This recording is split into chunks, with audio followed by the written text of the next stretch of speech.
Juan Reporter, and our topic for today is Pyramid of CSR. General description.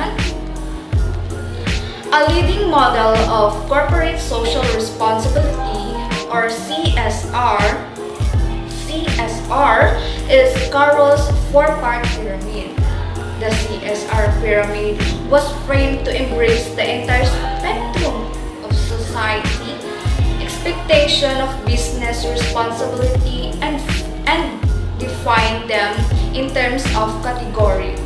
According to the model, four kinds of social responsibility, total CSR is first, economic.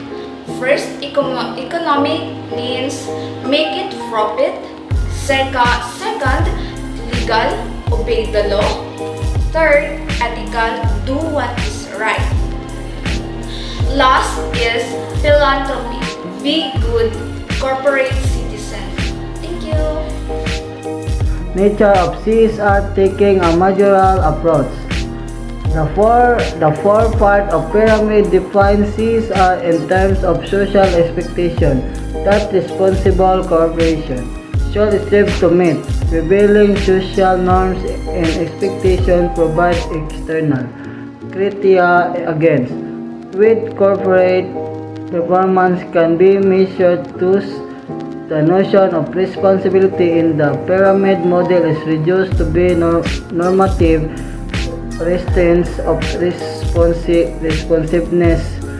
In other words, CSR in the pyramid formulation is basically accommodable, suggesting that business should treat CSR not as a goal to be maximized but as a constraint. The pyramid does in effect promote satisfying behavior rather than striving for excellence. The promote text describes a managerial approach to big corporate social responsibility. It frames CSR as a four-part pyramid. The base of this pyramid is societal expectations. These expectations define the norms and standards against which corporate performance is measured. The text argues that within this framework, the notion of corporate responsibility is reduced to simply meeting these externally imposed expectations. This is described as an accommodative approach which business are primarily within satisfying societal demands. Responsibilities. Understanding CSR as an array of separated domains naturally leads to narrow definition of the different responsibilities. The ethical domain is further separated from the legal domain using a negative definition. Ethical responsibility relates to those social expectations and forms of not yet codified into law.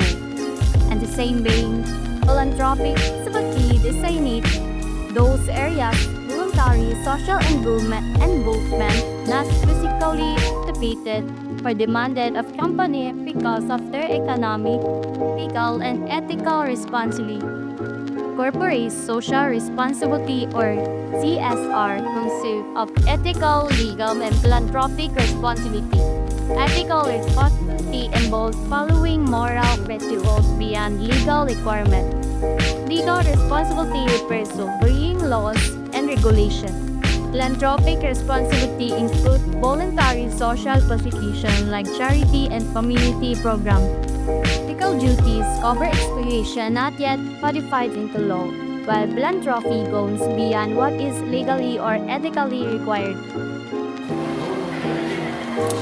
Total CSR. The pyramid is a conjunction of separate domains of responsibilities. In contrast to the ordinary view, the so-called separation thesis that businesses can focus either on profit or social concerns, but not on both.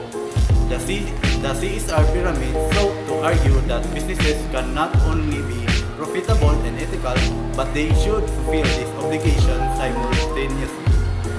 Total CSR is a continuous journey that requires ongoing commitment and effort.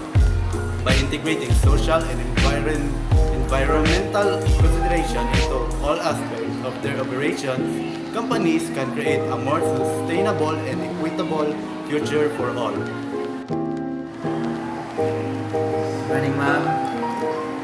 Carol's CSR pyramid, depicting the four responsibilities of business: economic, legal, ethical, and philanthropic. Arranged in decreasing order offers several interpretation beyond a simple hierarchy. The descriptive arrangement suggests a prioritization, but also implies the interdependence and interdependence. Let's explore this interpretation in more detail. 1. Economic responsibility is most fundamental. Philanthropic is icing on the cake. 2. Social pressure. Economic and legal responsibilities are required. Ethical ones are expected, and philanthropic contribution and voluntary magnitude. The pyramid reflects the relative scale of each responsibility. The rule of philanthropy. By the way, what is philanthropy? Philanthropy provides opportunity for education, relief, growth, and success that may never have been available otherwise. Inwards, whether philanthropy itself can be considered as a corporate responsibility. Outwards, how philanthropy is viewed as a defining element of CSR in comparison to other nations' CSR practices. The excerpt also mentions Milton Friedman's statement that its company's primary goal is to maximize profit while adhering the legal and ethical standards. This statement is presented as compassing three components of CSR pyramid: economic, legal, and ethical. The excerpt highlights the urging debate about the nature and importance of philanthropy within the broader framework of CSR.